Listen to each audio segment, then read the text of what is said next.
Walls.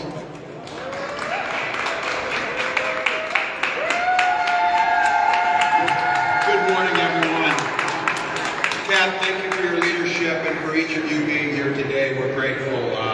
This is your house. This is the place you're supposed to be. The legislative session is now at the point where things actually start to get done. But I think grounding us and having you in this space to our LGBTQ community, the ability to live safely and openly and authentically in any way you choose is not something that the government gets to decide on a whim. Those are unalienable rights that are non-negotiable for every single Minnesotan. And I am more than willing to work with people and reach compromise, except when it comes around people's basic human rights and the basic decency to live your life. We do not negotiate on those, and I think it's really important that we make sure if we as a people and we as elected leaders are willing to compromise other people's safety and freedom and authenticity and the way they live, then we're unwilling to stand up for anything that really matters. So I appreciate this community of making sure that we hold the line. And this is a very simple principle. Access to basic health care and gender-affirming care. Access to basic decisions in your life are your decisions. Government is not here to grant them to you as a favor. We're here to protect them as a right. And so being here and making the case, I mentioned to Kat, and I think all of you know, we make progress and we get a decision like Obergefell, or we get any of these decisions. The belief is we're moving forward, and we should and continue to move on. But don't think for a minute we're not going to have to continue in each generation to fight these fights. Hate is a powerful emotion, and cruelness seems to be the rule of the day, except in this space. Because the only thing this community is asking for is to be treated with human dignity and to be left the hell alone in most cases. So I just want to say how proud I am to stand with you as an ally, how proud I am of the work that you've done, how proud I am that you continuously make a message that is the best of us, that is our better angels. And I think in this fight, there is a opportunity to find joy in community, and there's an opportunity to continue to take this message to people of the belief, and you've seen it, where it may take a while, but I think when this message is so clear and so positive and so much of who we are as Minnesotans, we continue to gain allies. That's why when I travel the country and people tell me, and I will tell you this, I was down walking my dog last week when a woman approached me and said she and her family moved for the protection of their child to come to Minnesota, and it's the best decision that she ever made. That's a testament to you. That's why you're here today, improving lives. So as you're talking to legislators today, continue to make the case. We know we got a terrible Supreme Court decision around the Byzantine practice of conversion therapy that has no basis in science and has no place in Minnesota. Continuing to talk to those legislatures, continuing to strengthen our laws simply to do what we know needs to be done. Every single person should be treated equally in front of the law, and that's what our goal is here. So thank you all. Thank you for the work that you've done. Proud to stand with you. And Minnesota is not going anywhere when it comes to defending human dignity of our community. So thank you.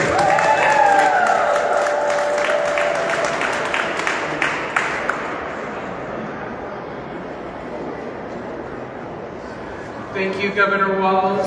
Up next, we have former Representative Hunter Cantrell.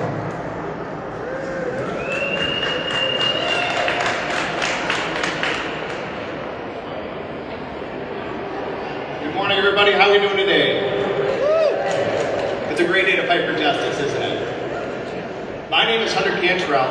I'm a former state representative, a fourth-year medical student, candidate for the Minnesota House in District 55B, and House author of the ban on the archaic, harmful, demonstrably unscientific practice of LGBTQ plus conversion therapy in the 2019 to 2021 It's unfortunate that this is a fight that now we must revisit once again after the disastrous Supreme Court decision recently. But we are no stranger as an LGBTQ plus community to continued and ongoing efforts of depriving us of the progress that we have made. When I was serving in the House, I was the only openly LGBTQ plus member. In fact, Senator Scott Dibble and I were the queer caucus. And you have no idea how much it fills my heart with joy to see such a large queer caucus in the Minnesota State Legislature. Now, at a time when our very humanity is facing the greatest attacks we've endured in decades. We have seen efforts in states across the country and by our own federal government to deprive LGBTQ plus people of our human rights at a rapid pace. These efforts to dehumanize us have particularly targeted our courageous, amazing trans community and trans youth. So let's be clear. In Minnesota, we will never back down from defending the rights of trans people to live with dignity and receive the life-saving, gender-affirming care that they deserve. We must fight now and every day to defend everyone in our LGBTQ plus community. Just as well, we must fight like hell for the rights of our immigrant and refugee community members, for our Black, Brown, and Indigenous community members. We must fight for trans rights, we must fight for women's rights and workers' rights, because the fates of all working class and marginalized people are inherently intertwined. But so is our collective liberation. We cannot for a minute be content to allow the suffering and political targeting of anyone in our community to proceed unchallenged. When we organize, we win. When we show solidarity with each other, because justice for you is justice for me, is justice for our neighbors, is justice for future generations, we can build movements that can actually overcome the forces of authoritarianism and the billionaire monopolists seeking to divide us and hoard wealth for themselves, while our lives become unaffordable and our freedoms are taken from us. There is so much at stake in the coming months and years, and these are scary times. But I think of our forebears, who came before us and pressed onward despite the overwhelming oppression that they endured. I think of people like former State Representative Karen Clark, whose own members tried to prevent her from being seated, which she didn't find out until years after she was elected, solely based on her sexual orientation. She told me stories of when she was trying to organize the early days of the Pride Parade, of the Pride March, and they were denied permits by the city of Minneapolis. So they instead just chose to walk alongside the sidewalks on Nicollet Avenue. We have come far. We have come far because of the people who have come before us, and we stand on their shoulders. Scott Dibble became the first openly gay man elected to the Minnesota House, so that I can become the second in 2018. We carried the baton of justice forward in their names, because while we have come far in the pursuit of equal treatment under the law, people today and generations of Minnesotans in the future are counting on us to muster the courage to protect their humanity. Like those who came before us, we will never give up, because in Minnesota, no one's human rights are negotiable. Thank you.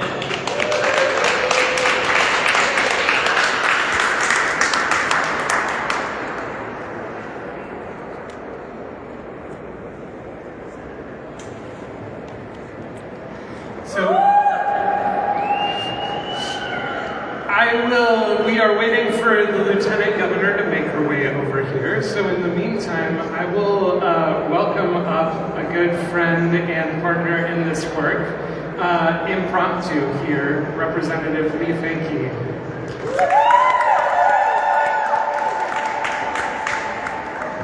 Ken, I'm happy to filibuster as long as you need. Hello friends, my name is Lee Finke. I use she, her pronouns. I'm a representative in the Minnesota House of Representatives. It's an honor, as always, to be here with you, to be representing our community, and doing the good work in the Minnesota Capitol. I want to just appreciate what you heard from Hunter Cantrell, who came in when things were different, and who left right when I got here, and I cannot wait to serve together. in the future. And thank you to the governor, Governor Walz, who is always clear-voiced in his unwavering support for the LGBTQ community, especially those trans kids and families that are moving here. That work that we did in 2023 is so important, it cannot be overstated. How it has changed the lives. Yes, thank you, Hannah Edwards and Transforming Families, for everything that you've done for those families. And our Lieutenant Governor, when she gets here, is just an incredible supporter. We have done something in Minnesota that I think is unique, and I was talking about this beforehand, right? Because Minnesota is a little bit different when it comes to the work to protect LGBTQ people, and especially trans people and trans kids. And we are not the only state that has the laws we have to protect our community. But there is a difference between protecting the community with your laws and embedding in culture a love of queerness and trans people. And I've thought a lot about this in the last 24 hours because yesterday I marched in the May Day parade as one of the many trans people who carried a gigantic trans flag, just enormous, bigger than this rotunda probably. And as we marched through the May Day parade carrying this flag, it was abundantly clear to me and to everyone around that flag what it meant for the people of Minnesota to see this. I mean, I can't overstate the size of this thing. I know this is sort of weird, but it was just a large statement. And that statement meant something to everyone we saw. And the response that we got was, many of the people who were holding that flag told me afterwards that they had no idea what it was going to be like carrying that flag, hearing people support it, seeing the trans flag, and knowing that these neighbors are here for us. So it was immensely moving, and it showed me again that Minnesota is not just a place with inclusive laws, but we are a place that has done work to embed transness and queerness into our communities in a way that is saving lives, literally saving the lives of our future generations.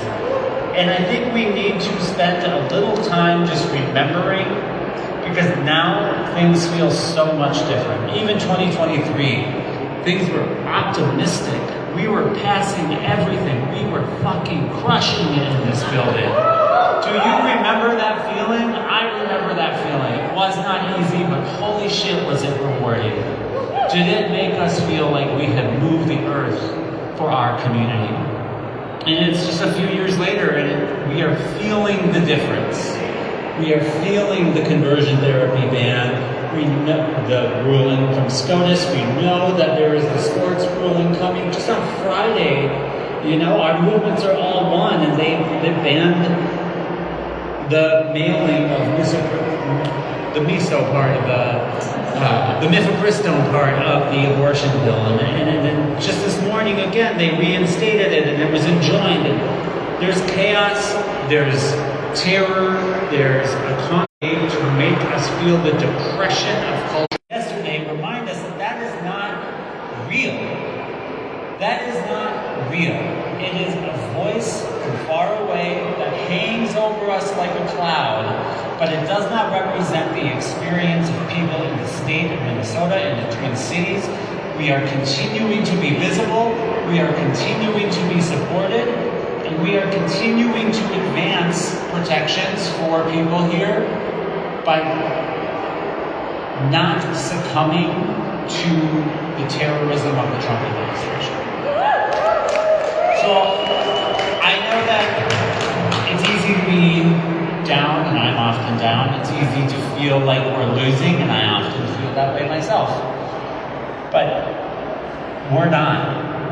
Because the goal of erasure of LGBTQ people is an unrealistic goal. Let's say that.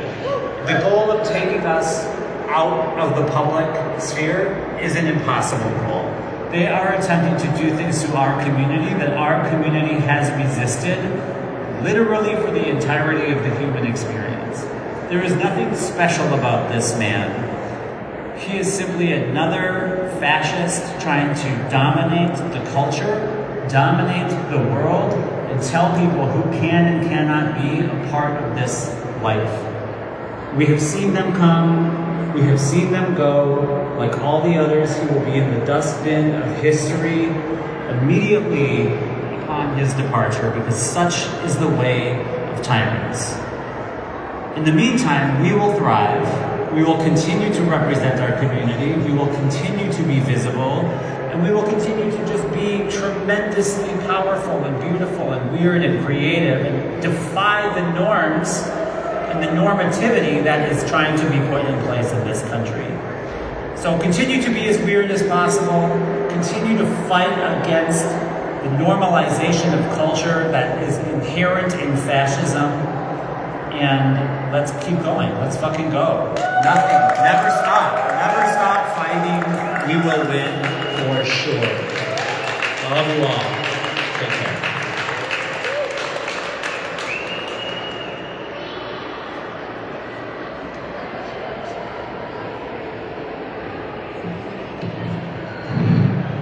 All right, well, I know the Lieutenant Governor is on her way, and we have a few more of our state representatives here who will be making their way over on this busy day. Those of you who have been to the Capitol towards the end of session know that there is a lot moving and there is a lot that is not moving. And I think it's really important that we continue to show up in these spaces, in these ways, when the work is easy, as it was a few years ago, and especially when the work is hard, like today. It is so easy for our communities to be seen through the lens of the larger national discussions, to only be framed by people like the President of the United States, by the media, by voices that are not our own, rather than hearing from ourselves. And I am deeply proud of the fact that Minnesota actually has more LGBTQ elected officials here in the state legislature than there are in all of Congress. Keep that in mind. I think that's maybe a sad reflection on the lack of representation and visibility that we have at a federal level, but I think it also shows us the way in which states like Minnesota can take the lead. Not just in passing legislation, but in bringing forward our voices and our experiences to every level of government. As a few other folks mentioned, our trans refuge bill, which was passed in 2023, I remember the day that that bill was signed into law. And the morning I got a call from a family in Iowa who said, tonight, for the first time, we get to sleep hopeful. And I think about the power of the work that we do here in the state. Our laws reach far beyond their borders when we do things that are good, when we do things that are expansive, when we do things that create more room for more people to see themselves. I think about that not just with bills like our trans refuge legislation, but also with things like our earned sick and safe time and paid family medical leave here in the state of Minnesota. Those bills worked to expand who the state sees, who we care for, who can take needed time away from work to take care of themselves and their families. These are important things and important priorities that we have stood for and stood with communities in order to support. Similarly, this year, those of you who are here for our lobby day, we are pushing on 3 priorities that are shared community priorities, I hope, for all Minnesotans. One is to fully fund and support our Hennepin County Medical Center, which desperately needs emergency funding here in response to the cuts that we've seen at a federal level to our healthcare systems. I joined the Minnesota Nurses Association and National Nurses United just last week to rally for that funding, and I am glad to say that it has moved through the Senate here, but it still has a long way to go through the House. So I would urge you to make sure that you are contacting your legislators, that you are talking with folks while you're here, that you are making sure that you use your voice to help move forward that priority. Similarly, we are asking for the continued support for small business and rent relief for our communities most impacted by the federal occupation. Those bills were some of the first bills introduced this session, heard on some of the first committee hearings here in the legislature this year. They are critical bills that represent a small fraction of the support that our communities actually need, but a meaningful fraction of that support.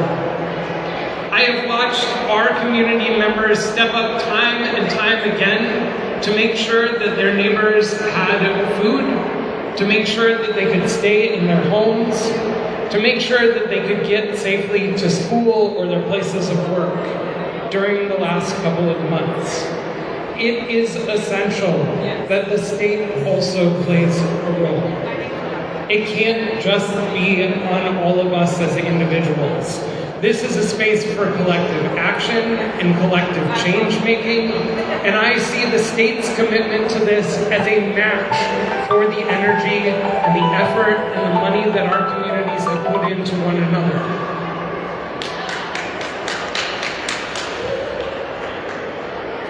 So as we move forward today, those bills are still on the line. Those bills are still waiting for that final push through our divided 67-67 Minnesota House. Your voices are going to be what gets them over the finish line. We have folks ready to vote for them. We have folks ready to move them forward, but we need to keep reminding these folks as the days tick down here that those bills must be among the final pieces that are passed here into law in the state. Turn our focus as communities to what we know is ahead of us if we want to keep moving essential legislation, and that is our 2026 elections. I want each of you to make a commitment to yourselves, to the folks in your lives, to the folks in your communities that you are going to show up, if you can, to vote. And if you can't, that you're going to help turn out people who will. Because voting is what is going to make the difference between whether we can move policies like these in the future with ease, or whether we will have to push that boulder up the hill. We have watched what happens when Minnesota's legislature is deadlocked, and we know what happens when we have the votes to pass good policy. It is really essential that all of us show up for elections at every level. I know presidential elections get the most attention, but everybody here in this room understands that our state legislative seats, that our governor, that our attorney general, and that our school boards and local races can make all the difference for how our communities move policy or don't. Can make all the difference for whether or not the spaces we call home are welcoming to LGBTQ folks, or whether we have to fight to keep our seat at the table. This fall, we need folks to show up for candidates across the ballot, to show up for communities across our state and issues. Not just to vote for equality for LGBTQ rights, but to vote for a Minnesota that includes all of us, that welcomes us, that supports us, that supports the thriving communities that we call home. So this fall, please make sure that you vote. Please make sure your friends and family members vote. Please make sure that you find somebody on that ballot who inspires you, no matter what level they're running at, and go knock a door for them. Go make a phone call for them. Go make sure that they have what it takes to get over the finish line, because those are the folks who are going to be setting the laws here in the state of Minnesota for the next couple of years. We are at a moment of change, and we need to choose into that change in a way that is going to help and support our communities and our continued needs here in the state of Minnesota. So, as we wait for the Lieutenant Governor, I'm going to bring up my dear friend, Representative Brian Curran.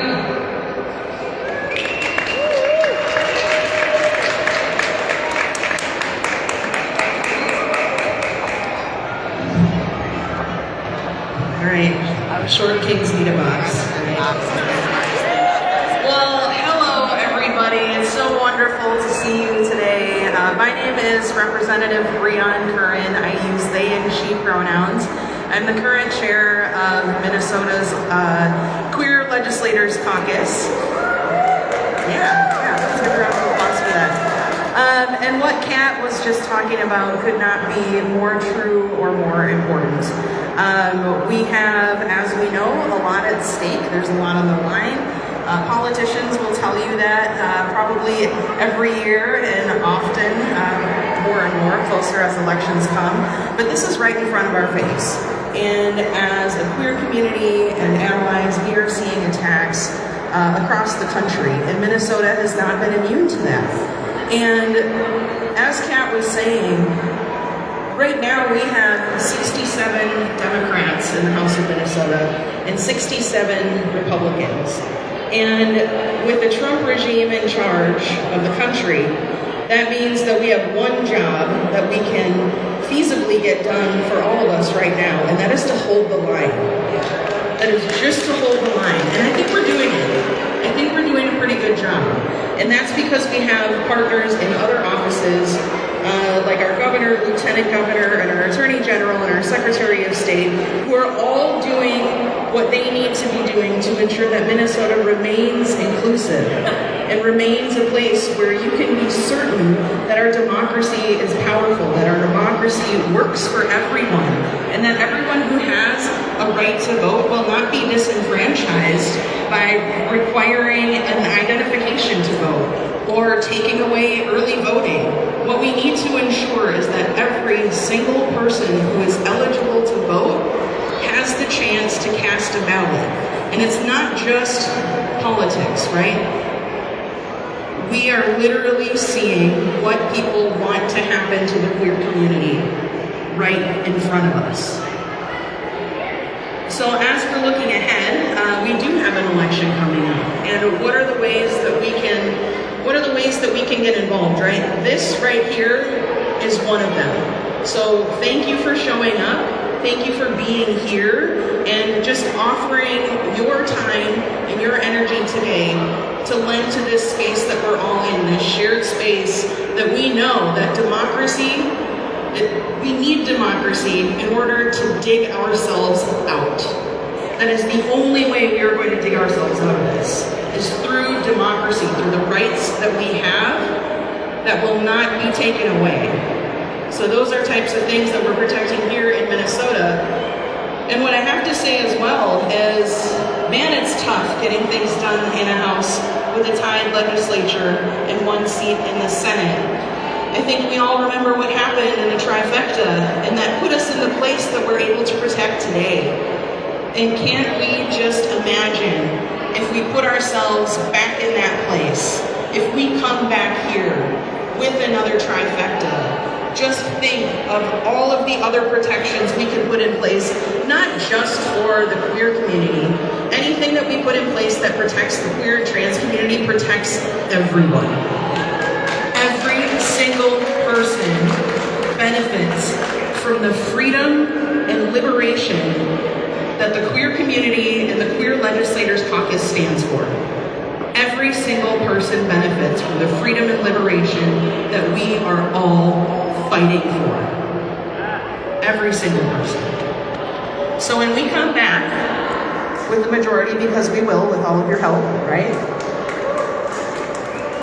We're not going to take these insult bills that we see to try to eliminate our community. We're not going to give that space. The nice part about having a majority is they don't get any airtime anymore. They can write all the bad bills they want, and that's the end of it. They never see the light of day. And that's the kind of power that we have to bring back to the Minnesota Capitol, to put good policies on the table, to talk about positive ways that we can support all of our communities across the state to protect our democracy, to protect our human rights, and to protect every single person's right to feel joy and succeed in this world. So go out there, fight back, join in democracy, and for the love, show that queer joy to everyone, because the haters really hate it. So go and get some joy. Thank you so much for being here today. Yeah.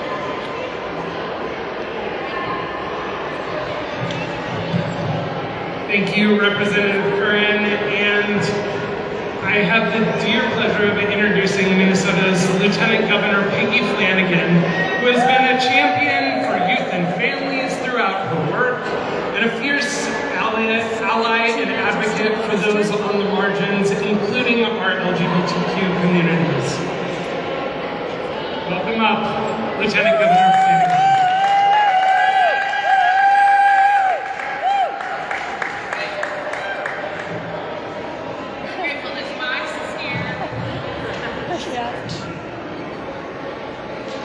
I'm small but mighty and just need a little extra support here.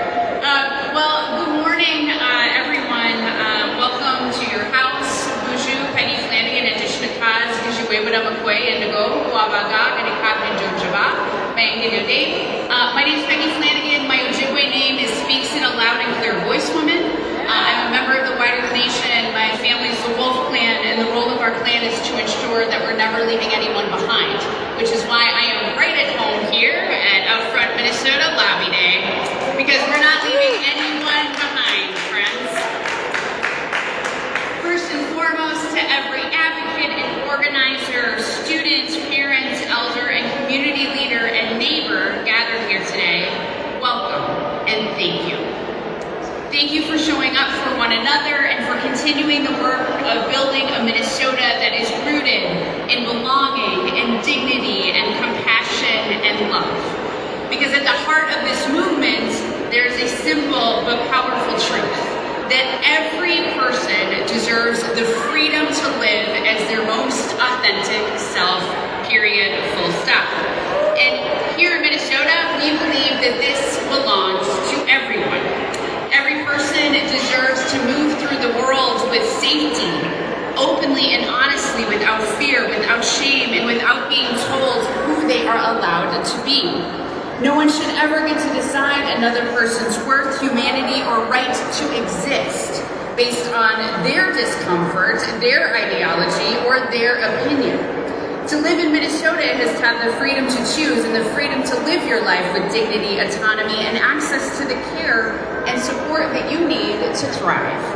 That includes inclusive and affirming healthcare. That includes bodily autonomy and personal freedom. And that includes the right to exist openly and fully without apology. Because shame and exclusion and violence and dehumanization should never be the reality for any human being. No one should have to make themselves smaller to survive.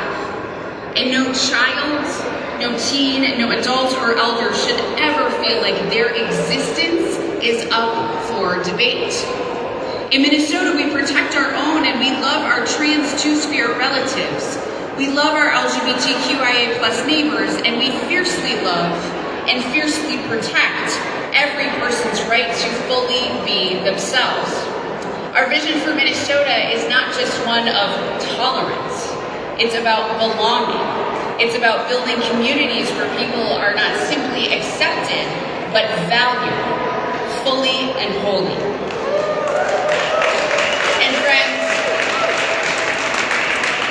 I know that this is a community under tremendous pressure right now. I know that there are people waking up every day who are fearful of rejection, violence, discrimination, or losing rights simply because of who they are. So to the young people here today, hear me clearly. Do not ever let your worth be up for debate. Do not let your dignity be up for negotiation. And do not let anyone anyone convince you that you are too much or not exactly enough as who you are right now in this moment. Because the measure of a community is not how it treats the powerful, although there are many people in this state and country who would like you to buy that line. The measure of community is how it protects people when they're vulnerable. So let us continue to show up for one another. Let us continue to lead with empathy and justice and love. And let us continue building a Minnesota where every person knows that they are safe and valued and welcome. Because love will always be stronger than hate, and that is certainly what we showed the entire country and the world over the last several months. When you come for one of us, you come for all of us. And we are building a movement based on hope that will absolutely outlive fear. Minnesota has shown the world what is possible when we lead with integrity, conviction, and compassion. And I believe with my whole heart that we can continue to be an example of what it looks like to truly care for one another. It has been one of the greatest honors of my lifetime to serve as your Lieutenant Governor for the past 7 years. Thank you for being my neighbors. Thank you for taking care of each other. And thank you for helping to make Minnesota the best place to call home. I know that my occupation might change, but my vocation will always be the same, to ensure that people are seen, heard, valued, protected, and believed, and I will always, always, always be a mama bear for this community and fight fiercely and with love. Shimi Gwich for everything that we have done together and everything that we will do together to make Minnesota a more welcoming, loving, and inclusive place. Thank you so much, OutFront Minnesota.